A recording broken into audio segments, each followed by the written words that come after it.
ये व्यर्थ के बकवाद करने वाले लोगों से मत मिलो, व्यर्थ के बकवाद करने वाले लोगों की तरफ मत देखो, ये क्या कह रहे हैं, क्या बोल रहे हैं।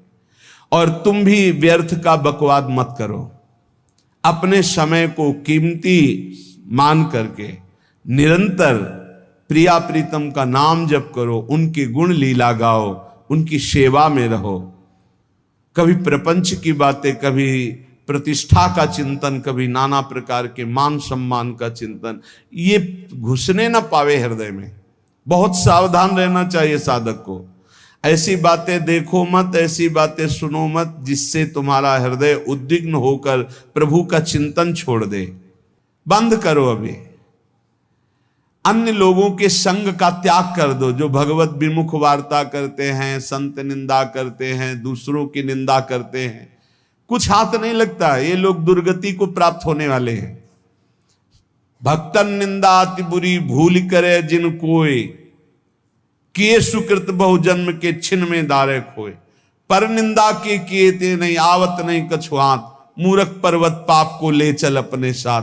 तो अलम कश्यापि संगत्या, ऐसा संग मत करो जिनके पास बैठने से भक्त निंदा, जन निंदा, भगवत निंदा हो। ऐसे से दूर रहो। अलम, बंद कर दो ऐसे लोगों का संग। रात दिन हम श्यामा श्याम का नाम जप करेंगे, श्यामा श्याम के लीला गुण गाएंगे, श्यामा श्याम के ही धाम का शोभा का चिंतन करेंगे। जब तुम अपना जीवन श्यामा श्याम के चरणों में न्यौछावर कर दोगे तो पूरा भार श्यामा श्याम ले लेंगे और तुम्हारे हृदय में मस्ती आ जाएगी। जो ऐसा निश्चयी होता है, दृढ़ निश्चयी, उसके अंदर दृढ़ विश्वास, तो उसके हर समय भगवान की स्फूर्ति होती रहती है। भारी प्रतिकूलता में भी भगवान का सानिध्य अनुभव होता है। वो अनुकूलता में तो भगवान के दुलार को देखता है, लेकिन प्रतिकूलता में भगवान की विशेष कृपा को देखता है। ये संयोग, ये वियोग, संसार की ये द्वंद्वमयी वृत्तियां भक्तों के हृदय में नहीं चुभती। आए की हुज्जत नहीं, गए की तलाश नहीं, क्योंकि नित्य संयोग भगवत स्मृति के प्रभाव से प्रभु का रहता है। शोक, विषाद बहुत ध्यान देने योग्य विषय है। तभी लोगों को ऐसा लगता है कि ऐसा कैसे हो सकता है। भक्त के चरित्रों को जब सुनते तो लगता है ऐसा कैसे हो सकता है, ऐसी परिस्थिति में भी ऐसा कैसे हो सकता है। क्योंकि तुम मानसिक बुद्धि से युक्त हो और वो भागवतिक स्थिति से युक्त है, इसलिए तुम उसको पार पा ही नहीं सकते। जब तुम अपना जीवन श्यामा श्याम के चरणों में समर्पित कर देते हो हृदय से, फिर उनकी कृपा से सब विघ्न दूर हो जाते, एक अपार मस्ती रहती है। नहीं तो शोक, विषाद, दुख, क्लेश, कष्ट, संताप, भय, उद्वेग, ये सदैव सताते रहते हैं। इसी से डिप्रेशन होता है। बार बार नकारात्मक चिंतन, शोक, विषाद, दुख, चिंता, क्लेश, संताप, भय, उद्वेग, यही पूरे मानसिक स्तर को नष्ट कर देते हैं। उत्साहहीन जीवन हो जाता है। जब तुम श्यामा श्याम को समर्पित हो जाते हो तो ये सब प्रवेश भी नहीं करते, एक अपार मस्ती बनी रहती है। अब क्या होगा? श्यामा श्याम जो करेंगे वही होगा। श्यामा श्याम पता नहीं कैसा करे, नहीं, वो सदैव मंगल भवन है, वो जो करते महामंगल होता है। यह निश्चय उपासक के हृदय में आ जाना चाहिए। इसलिए अपना सारा मन, सारी बुद्धि, सारा जीवन, प्रत्येक श्वास प्रभु को अर्पण कर दो, फिर देखो तुम निहाल हो जाओगे। दुख, शोक, विषाद, क्लेश, कष्ट, संताप, भय, उद्वेग, ये उसी को व्यापते हैं जिसने अपने जीवन को प्रभु के चरणों में अर्पित नहीं किया। इसलिए तुम अपना सारा मन, सारी बुद्धि, सारा जीवन, प्रत्येक श्वास केवल प्रभु को अर्पित कर दो, फिर देख लेना। श्वास कैसे अर्पित की जाती? राधा राधा राधा। बुद्धि कैसे अर्पित की जाती?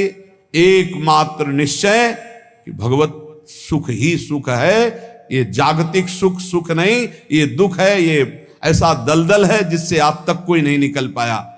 सारा मन, हम मन से केवल प्रभु का मनन करें, बार बार मन को संसार से हटा के नाम में, रूप में, लीला में, धाम में लगाएं।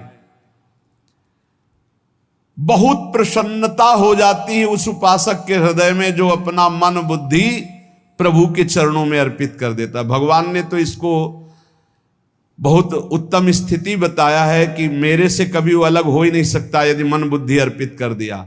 मय्येव मन आधत्स्व मयि बुद्धिम निवेशय, तो निवश्य मय्येव अत ऊर्ध्वं न संशया। बिल्कुल संशय नहीं, वो मेरे में ही निवास करेगा जिसने मन और बुद्धि अपनी मेरे में अर्पित कर दी। बहुत प्रसन्नता रहेगी उस उपासक के जीवन में जो अपने आप को मन बुद्धि सहित प्रभु के चरणों में समर्पित कर दिया है। भगवान का आश्रय लेने वाले की पहचान है हर परिस्थिति में प्रसन्न रहना। देखो आप भगवद आश्रित हो कि नहीं, देखो अनुकूल परिस्थिति में तो सब प्रसन्न रहना, लेकिन प्रतिकूल परिस्थिति में प्रसन्न रहना ये भगवान के भक्तों का लक्षण है। हर परिस्थिति में प्रसन्न रहना ये भगवान के भक्तों का लक्षण है।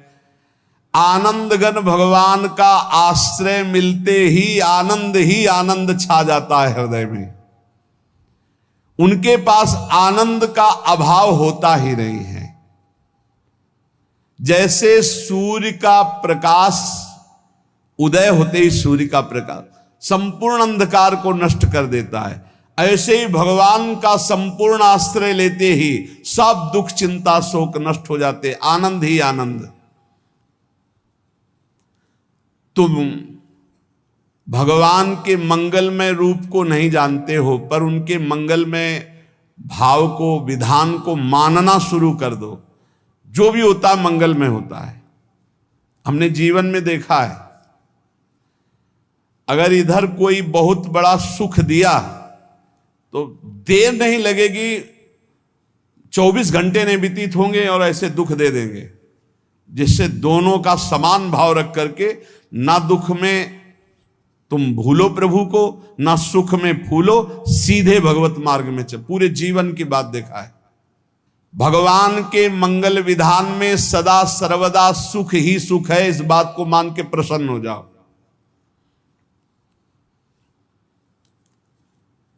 जब भगवान का भजन करने वाले की तन्मयता बढ़ती है भजन में,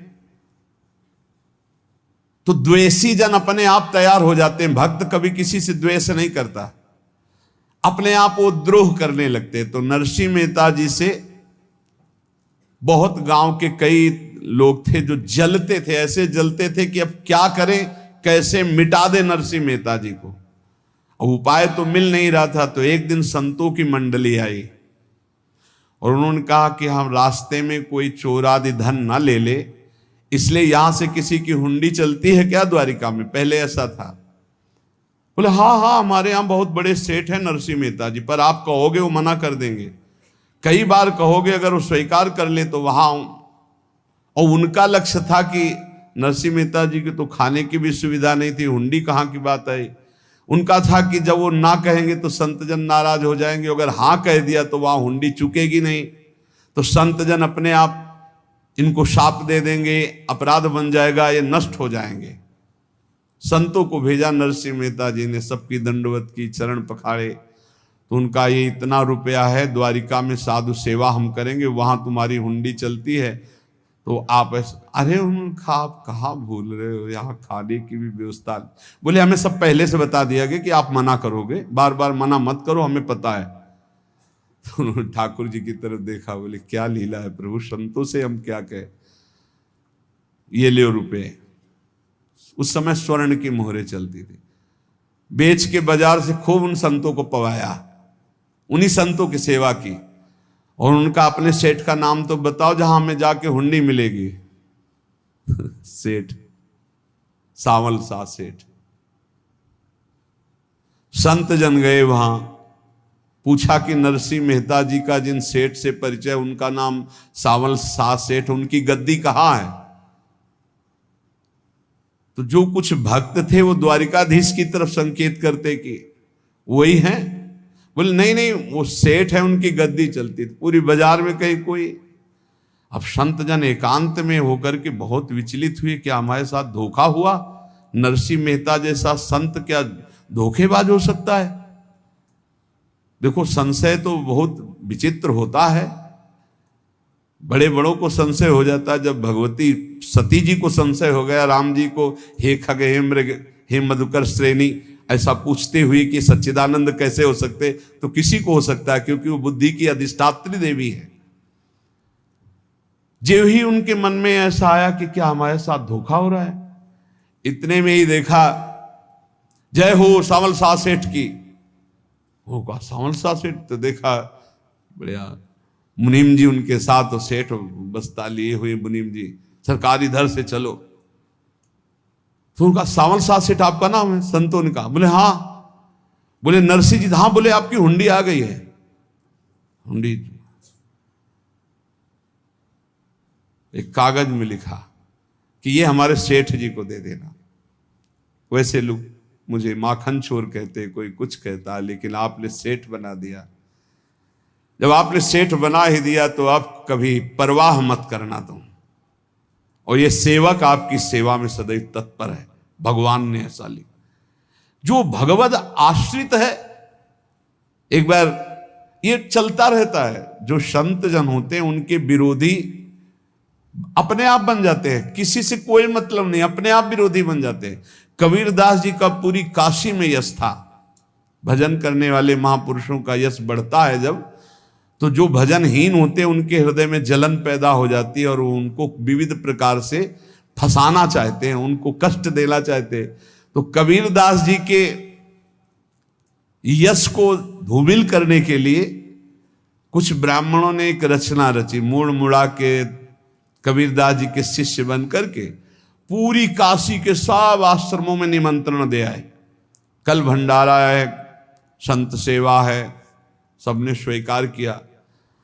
कबीरदास जी अपनी दिनचर्या करके निकले तो संत मंडली आने लगी। बोले कै बजे सेवा है? साधु सेवा। बोले कौन सी साधु सेवा? बोले कल आपके शिष्यजन निमंत्रण दे के आए, पूरी काशी के सब संत आ रहे हैं। कबीरदास जी ने कहा यहाँ तो एक की भी व्यवस्था नहीं, पूरी काशी के संत आ रहे। अच्छा, समझ में आ रहा है, लीला बिहारी तुम लीला करना चाहते हो। गए अपना निकल गए गंगा किनारे, एक झाऊ के नीचे बैठकर अपना भजन ध्यान में मगन है। 11-12 बजे तो उन्होंने देखा संतों की मंडली, अब काशी तो बहुत। कबीरदास जी ने देखा कि आश्रम की, तो बोले पता नहीं क्या होगा, चलो चलते हैं। तो ऐसे गमछा वस्त्र करके ऐसे डालकर मुंह ढक करके, वहां बड़ी बड़ी पंगत लगी थी। कबीरदास जी सबको पाओ जी पाओ।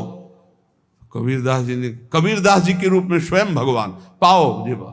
कबीरदास जी ने कहा अच्छा, जब स्वामी परस रहे तो हम भी बैठ के पा ले। तो जब उसी पंगत में बैठ गए अपना कपड़ा ढक करके, और जब मोहरे की दक्षिणा दे रहे थे सब लोग कि वाह कबीरदास जी ने आज तो साधु से। सबको जब कबीरदास जी के सामने आए तो ऐसे मुंह ढके, बोले देखो जो मेरा होता है उसे मुंह छुपाना नहीं पड़ता, मुंह ढकला नहीं पड़ता। लो दक्षिणा, तुम भी दक्षिणा ले। कबीरदास जी को कबीरदास जी दक्षिणा दे रहे, और वो कबीरदास जी है भगवान, और ये पाले वाले कबीरदास जी है भगवान के जन। कभी भगवान अपने, अरे जमाने जोर लगा ले, कितना जोर लगाएगा, भक्त और भगवान का झंडा कभी न झुकने पाएगा। बिल्कुल चिंता शोक भय उद्वेग रहित जीवन भगवद आश्रित। तुम भगवान के मंगल विधान में सदा सर्वदा प्रसन्न रहो। अब ये विचार कर लो कि भगवान जो करेंगे तुम्हारा मंगल करेंगे। अब थोड़ा ऐसा बीच में लगता है कि अमंगल हो रहा है क्या, लेकिन पक्का समझो बहुत बड़ा मंगल उनका विधान होता है। बहुत ही उत्तम मंगल होता है भगवान के शरणागत का। भगवान हमारे विचारों वाले नहीं हैं, हमारे विचार प्राकृतिक है, भगवान के विचार चिदानंदमय हैं। वो अपने विचार से हमारा मंगल करते हो, हम अपने विचार से मंगल चाहते हैं। भगवान के विचार से मंगल ही हमारा होगा, इसलिए कभी हमको चिंता शोक भय नहीं करना चाहिए।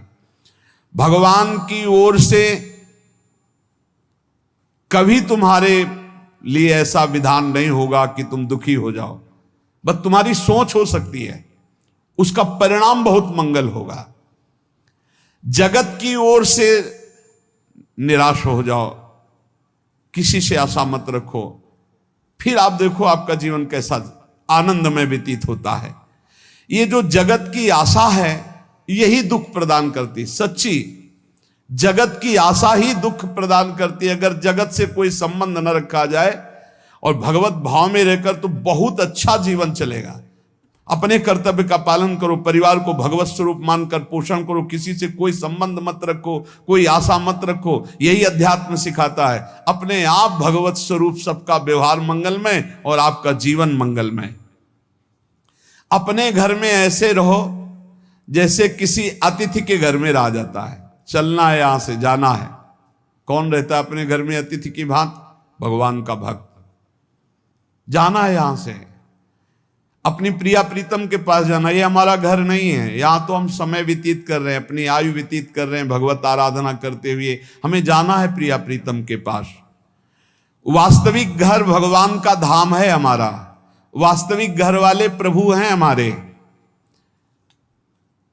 जो नित्य सच्चिदानंद भगवान के चरणों में अपने चित्त को समर्पित करता रहता है, उसको यह अनुभव होने लगता है कि बड़ी कृपा है हमारे ऊपर, भगवान की बड़ी कृपा है हमारे ऊपर। सर्वसमर्थ परम सुहृद भगवान ऐसे भक्त के ऊपर हर समय वरद हस्त रखे रहते हैं। ये केवल प्रवचन नहीं, सच्ची बात मानिए। ऐसे भगवान का वरद हस्त हर समय रहता है। जब भगवान की छत्र छाया में भक्त अपने को देखता है तो आसपास घोर विपत्तियों का भी समुदाय हो तो भी वो आनंद में मगन रहता है। हर हालत में आनंदित रहना ये भक्त का स्वभाव है। भगवान ऐसे भक्तों को प्यार करते हैं जैसे कछुआ अपने अंडे को बाहर रख आवे और रात दिन उसका चिंतन करे। जब भक्त भगवान को समर्पित होता है तो भगवान रात दिन उसकी ऐसे चिंतन सुरक्षा करते हैं। अभय, ये दैवी संपदा का पहला गुण है। ये भगवान के शरणागत पर जागृत हो जाता है, वो भयभीत नहीं होता, किसी भी उससे भयभीत नहीं होता। यही डरपि हरिवंश हित, जिनो भ्रमय गुण सलिल पर। इस डर से डरते रहना चाहिए कहीं गुण रूपी पानी में फिसल न जाए, नहीं तो गलती हो सकती है। साधक सावधान रहे। ये अभय दैवी संपदा का सबसे बड़ा गुण है। जो भयहारी भगवान की शरण में आ जाता है तो उसके अंदर ये अभय प्रकट हो जाता है।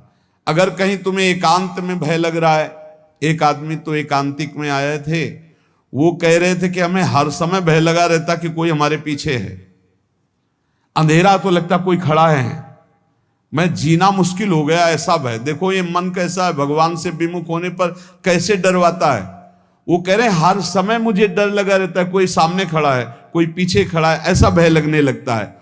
और जब भगवान की शरण में आ जाते हैं तो ये अभय स्थिति हृदय में जागृत हो जाती है। कोई भी भय आसपास आ ही नहीं सकता, यहां तक कि नरक का भी भय खत्म हो जाता है जो भगवान की शरण में है। महापापी भी पुण्यात्मा महान भक्तों के समान वो उत्तम गति को प्राप्त हो जाता है जो भगवान की शरण में हो जाता है। पर ये जो भोगों का आश्रय लिए हुए हैं, मनमानी आचरण कर रहे हैं, ये कभी उस अभय को जान ही नहीं सकते कोई अभय पद है क्या। इनको तो कदम कदम पर शोक, भय, और दुख की प्राप्ति होगी। कोई बचा नहीं सकता जो भोगों में लगे हैं, मनमानी आचरण कर रहे हैं। अगर निर्भय होना चाहते हो, परम सुखी होना चाहते हो, तो भगवान के शरणागत हो जाओ। सारे जगत को अभय दान देने वाले भगवान हैं। भगवान का एक प्रण है, मम पन शरणागत भयहारी। जो मेरी शरण में आ गया उसके भय का मैं नाश कर देता हूं। साधना में अवस्था मन की मानी जाती है कि आप कितने अच्छे साधक हैं। यदि आपका मन भगवदाकार है, हर समय भगवत चिंतन चल रहा है, आपके स्वप्न भागवतिक आ रहे हैं, आपके विचार भागवतिक हैं, तो आपकी अच्छी साधना हो रही है। और यदि आपके स्वप्न गंदे आ रहे हैं, क्योंकि स्वप्न में मन का ही सारा खेल होता है, और आपकी चिंतन वृत्ति वासनात्मक चल रही, तो अभी साधना का प्रभाव मन पे नहीं पड़ा है। जिसका मन हर समय भगवत चिंतन करता रहता है, वो जीते जी जीवन मुक्त हो जाता, अनुभव होता है। जैसे किसी ने कहा कि हमें कैसे पता चलेगा कि हमारा काम हो गया है, तो जैसे आप भोजन पा लेते हैं तो किसी दूसरे से गारंटी थोड़ी लेनी होती कि हम छक गए हैं क्या, आप जरा बताना हम छक गए हैं क्या। नहीं, अपने हृदय में आ जाता है कि अब मैं तृप्त हो गया। ऐसे ही अपने हृदय में आ जाता है कि मेरा काम हो गया, अब मेरा जन्म नहीं होगा। ये हृदय में आ जाता है, अपने आप अनुभव में आ जाता है। जब स्वरूप बोध होता है तो किसी और से सलाह थोड़ी लेनी होती है, वो अपने आप अनुभव में आ जाता है। हाँ, यदि गुरुदेव का वर्ण नहीं किया है तो फिर आपको किसी न किसी गुरु से प्रमाणित करवाना पड़ेगा। और अगर गुरुदेव का वर्ण किया है तो वही मंत्र, वही नाम, वही गुरु शरणागति आपको अंदर से पुष्ट कर देगी कि आपका काम हो गया है। विषय चिंतन करता हुआ मन विषय आसक्ति को प्राप्त होता है। विषय आसक्ति को प्राप्त हुआ मन बार बार जन्म, मरण और नरक को प्राप्त होता है। बस ये विषय चिंतन हटाना ही प्रमुख कर्तव्य साधना का है। बार बार मन को विषयों से हटा करके प्रभु के नाम में लगाओ, प्रभु के रूप में लगाओ, प्रभु की लीला में लगाओ। जहां भगवान प्रकट होते हैं वहां परमानंद की बाढ़ आती है। पर ये ध्यान रखें, गुलाब का फूल कांटों